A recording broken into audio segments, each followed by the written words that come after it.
Am făcut de ieri planul, am zis că azi ne trezim la ora 10, la ora 11 plecăm de acasă, mergem să vedem Tower Bridge. Ghiciți la ce ora am ieșit din casă? 12:30. Am venit direct în Stratford, la cumpărături. Că ce poți face în Londra în ultima zi decât cumpărături, să cheltui toți banii care ți-au mai rămas, nu? Azi vom face o mini sesiune de shopping, vreo 2-3 ore și de aici plecăm direct la aeroport, deci nu mai avem timp să vedem nimic altceva în Londra. Dar am zis că mai lăsăm lucruri de făcut, că dacă le facem pe toate acum, Adriana nu mai vine în Londra. Așa că are motiv să mai vină. Bun, mergem să căutăm ceva cadouri de Crăciun. Dar deja e aglomerat la ora asta, de obicei se aglomerează după ora 3, dar înainte de Crăciun normal că...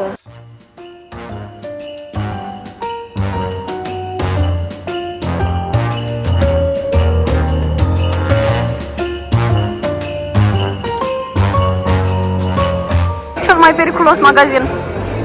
Ce facem? Intrăm? Lăsăm toți banii? Hai!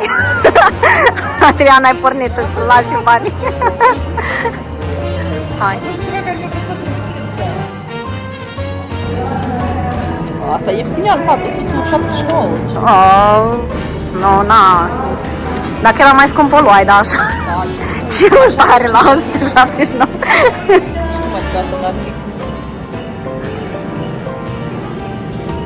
Nu, probabil trebuie să te faci să blochi. Hai că ai un puf aici. Ai un puf în partea asta.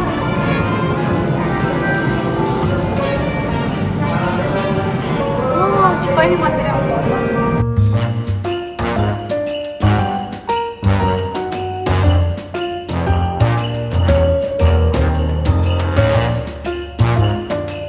Tot la bijuterii. Tot la bijuterii.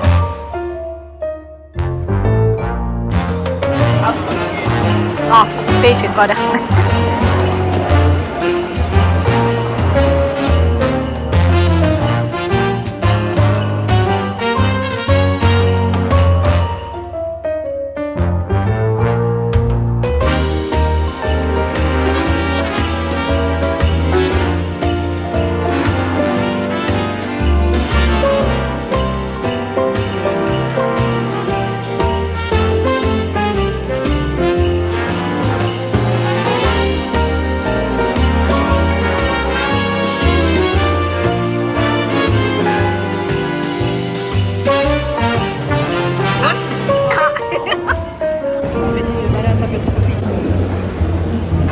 La Sephora? Probabil. Dar nu mai avem timp. Nu mai avem timp să facem nimic. Eu nu te iau la aeroport. Nu mă iei sau? Nu te iau, nu te duc. Nu te duc la aeroport. Ce fain e rochița aia? La Mango am vrut să intru, să văd de un halat de ăsta. Dar nu mai avem timp. Chiar că nu mai merge. Ce fain e rochia asta? Hai să mergem. Dar nu știu dacă avem voie cu sucul. Dar nu vreau suc acolo. Efectiv suntem pe fugă.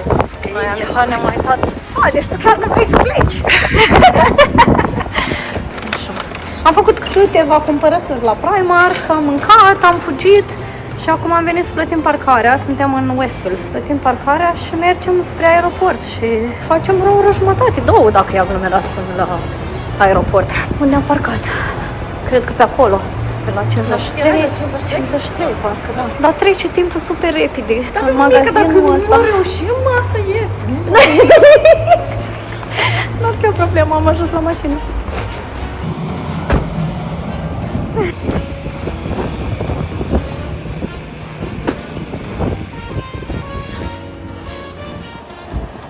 Drum bun! Ai grijă!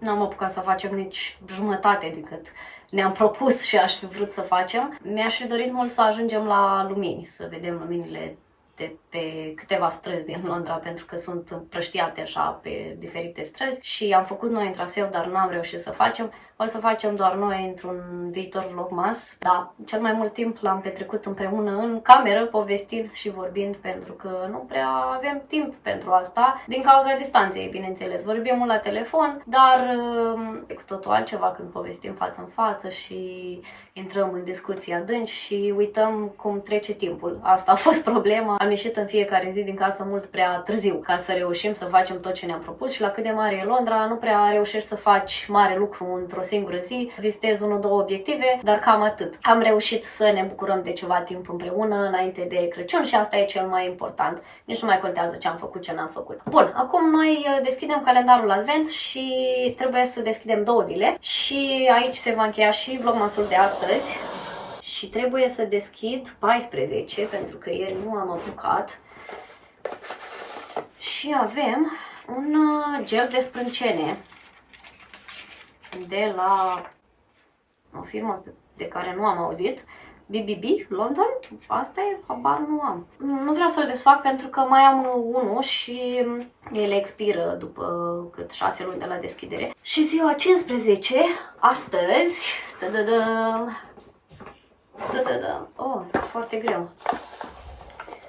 Wow, nu mă așteptam la asta. E o lumânare care miroase a prăjituri, a ce miroase? Miroase ceva dulce, prăjituri. La asta mă duce cu gândul. Nu scrie. Are un bilețel aici, nu scrie ce conține. Cred că ar trebui să accesez QR codul și să văd exact, pentru că nu scrie absolut nimic. Crisco Disco. Îmi place mult cum miroase. Abia aștept să o ard, să văd dacă miroase așa și când emană parfum în cameră, pentru că lumânările de genul ăsta de obicei nu prea miroase când le arzi. Ele miroase așa foarte bine, dar când le arzi nu mai miros. În schimb, cele cu fitil de lemn, acelea chiar emană un parfum din toată casa și mi se par cel mai bune lumânări din toate câte am încercat până acum, însă nici pe acelea nu le folosesc foarte mult pentru că fumul e toxic, nu e neapărat ceva bun să arzi lumânări în toată ziua. Eu vă mulțumesc că ați petrecut cu noi aceste toate 3 zile în Londra, în care am explorat împreună târguri de Crăciun și am râs și am glumit. Noi ne revedem mâine, sper, cu un alt vlogmas. Vă pup, vă îmbrățișez, aveți grijă de voi!